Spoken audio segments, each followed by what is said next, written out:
মুক্তিযোদ্ধা পরিবারের সন্তান বলেছে, আমাকে অনেকে এটা ভুল ভাবেন যে আমার বাবা হয়তো মুক্তিযোদ্ধা। আমার বাবার মুক্তিযুদ্ধের সময় জন্মই হয়েছে।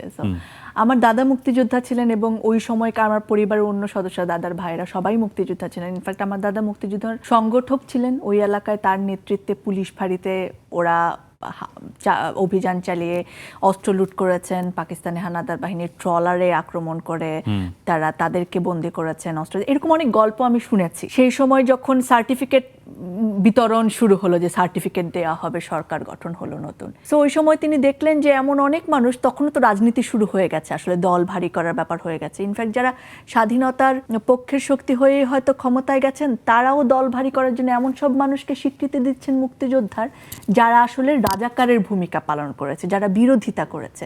তখন আমার দাদা তার নিজের সার্টিফিকেটটা ওইখানে ছিঁড়ে ফেলে চলে এসেছিলেন এবং ওইগুলা নিয়ে আর কখনো কোনো কথা বলেননি, কোনো সুবিধা নেওয়ার চেষ্টা করেননি, পরবর্তীতেও কিছু করেনি।